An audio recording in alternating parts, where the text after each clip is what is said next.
Hello, everybody, and welcome back to Buckeye Politics. Today, we're going to be looking at the post-debate reaction in terms of polls, how the 2024 election is going after the first debate of the cycle. I know the debate happened a few days ago. It's already the week after. Most of you have probably already watched it or seen clips of it, so I'm not going to really go into any detail about what exactly happened. We all know that Joe Biden did not perform very well. I will say that Donald Trump did not really impress me all that much either. I thought he did all right, but I think he could have done much better. But really, the big story was that Joe Biden did so terribly, and that has made a lot of people realize just how bad Biden's mental state is. A lot of people have been saying that maybe Biden should drop out, the Democrats should replace him.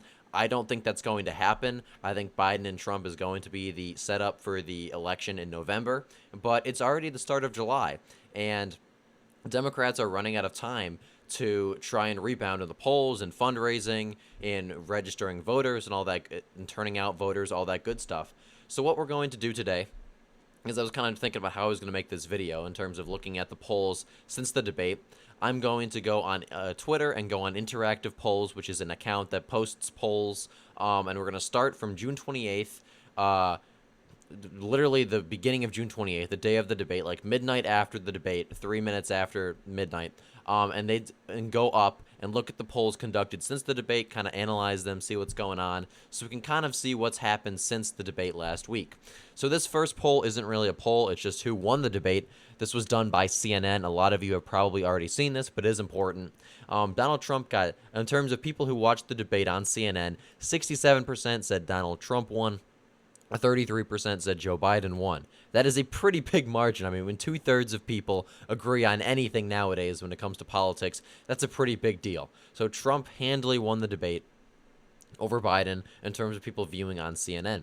We go up here and we compare it to the first debate of 2020. Joe Biden in 2020, 60% of voters, people who watched the debate, said Biden won compared to 28%. 2024, once again, 67% said Trump won compared to 33% for Biden. That is a net 66-point swing towards Donald Trump. That is huge. I mean, if Biden won the first debate, I think we all remember there was kind of a lot went down there. It was very chaotic, but most voters agreed that Biden won. Not so much this time. We go up here, and this was a poll conducted by Daily Mail and JL Partners. This was not by CNN. This is another Who Won the Debate poll. So they have 68% going to Trump, 32% for Biden. Once again, that's massive. That shows that about 2/3 of the country agreed Donald Trump won the debate. We go up here. This is just swing state betting odds. I'm not really going to look at that. This is the presidential election winner, more betting odds. Not really a whole lot to look at here in terms of polls, but it is important to note that a lot of people are thinking that are betting that Trump is going to win the election. He's gone up 5 points, Biden's gone down 15. 64% say Trump will win the 2024 election, and people put their money where their mouth is. I mean, people aren't just going to bet money if they don't think it's really going to happen. So it's always good to look at that. Probably not the best metric.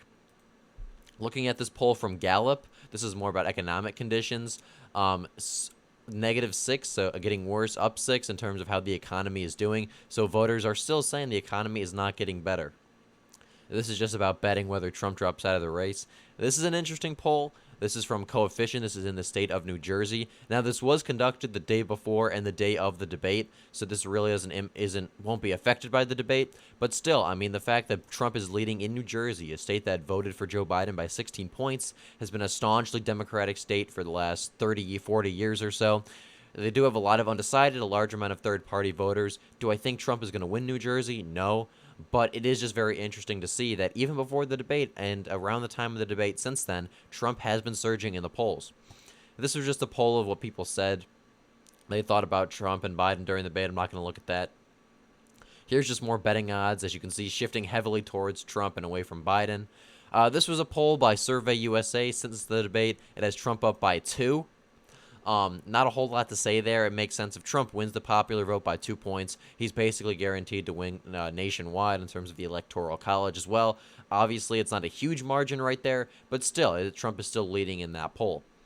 Another poll about which candidate performed best in the debate. Trump is at 60%, Biden is at 20%, and once again, people overwhelmingly thought Trump won the debate, which is a good thing. Another poll post-debate, this one is from Ledger and New York Post. Pre-debate, they had Biden up by 2. This was conducted from June 22nd to June 24th.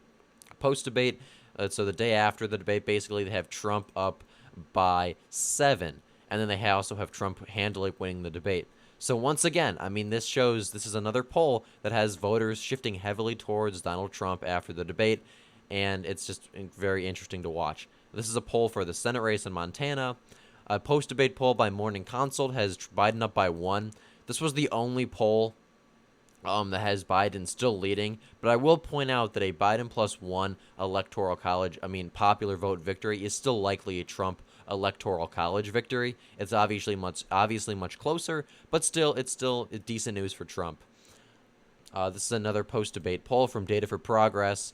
They polled Trump compared to a bunch of different candidates. They have Trump up by 3 on Biden, and basically they have Trump beating any Democrat that could replace Biden as well.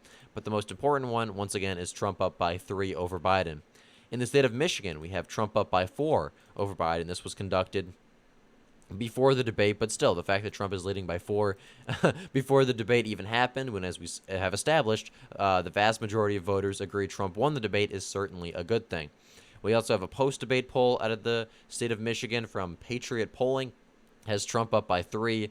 I wouldn't really pay too much attention to that, considering it's probably a little bit more biased towards the Republicans, but still, Trump up by 3 is a good sign.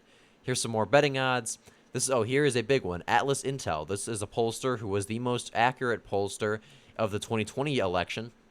They have Trump up by 5 nationwide. This was conducted before, during, and after the debate, so it's kind of a mixed thing here. But Trump leads Biden by 5 in Atlas Intel's poll. Once again, most accurate pollster of 2020 has Trump up by 5 in the popular vote. Come up here.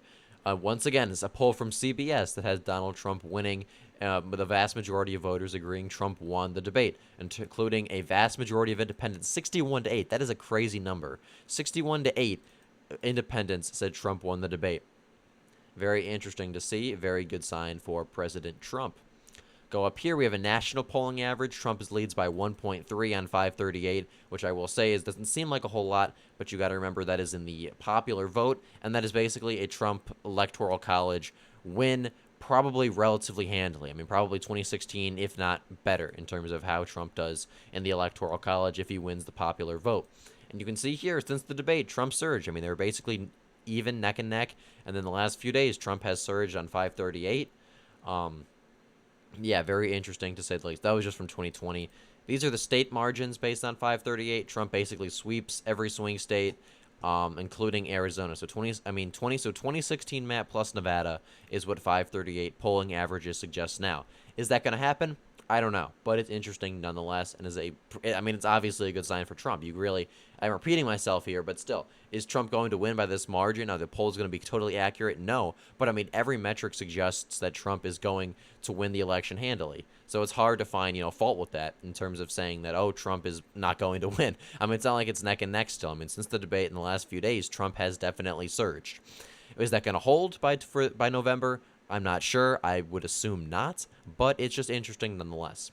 So this was a poll out of the state of New Mexico. This is a Republican internal, so once again, probably a little bit more favorable towards the GOP than it's actually going to be. But they only have Biden up by 2, and that's with undecideds. And then when you force undecideds, Biden plus 1. New Mexico is a pretty Democratic leaning state. They only have Biden up by 2 or 1, depending on the amount of third-party votes and whatever. So once again, a great sign for Trump. Come up here, a poll from Morning Consult. Trump leads Biden by 1. Biden has gone down by 1 since their last poll. Very interesting. And then this poll from the state of New Hampshire, from St. Anselm, has Trump up by 2 in the state. New Hampshire was a state a lot of people thought that would basically be gone for Republicans. Trump did not perform very well there in 2020. He didn't perform very well there in the primary in 2024 against Nikki Haley. It's a northeastern state. It's more of a liberal state, and although it is more competitive than much of that part of the country. But a lot of people thought Trump was kind of done there, but he's leading in a poll. Do I think Trump is going to win New Hampshire? I don't know, but Trump up by 2, post-debate, very interesting. And finally, in the state of Pennsylvania, we have Trump up by 4 over Biden. A lot of people believe that Pennsylvania will be the tipping point in the 2024 election in terms of if whoever wins Pennsylvania is going to win the race. This poll has Trump up by 4 over Biden. And this is just the poll in Pennsylvania again. And then we have a national poll from Harvard Harris, which has Trump up by 6 nationwide. When you include leans, Trump's up by 4. He's up by 7 when you include RFK, and he's up by 8 when you include a bunch of other third-party candidates. And once again, Trump handily won the debate according to this poll. So what we've seen from looking at all these different pollsters who have completely different methodologies, completely different sample sizes, is Trump handily won the debate. That's pretty much indisputable. And Trump has been doing very well in the polls since the debate and since the few days leading up to it. Is that going to hold? I'm not sure. I keep repeating myself, but once again, I mean, this is just, it's almost insane how well Trump is doing right now in terms of the polling metrics. It's almost like people are like confused, like this is not how this is supposed to go. I mean, all the stuff they've thrown at Trump, all the, I don't, for lack of a better word, scandals he's had. He's a former president, but Biden is just that unpopular. It seems that Trump is doing very well against him in the general election. So with that, thank you for watching this video. I hope you enjoyed. And if you did, please be sure to like and subscribe for more.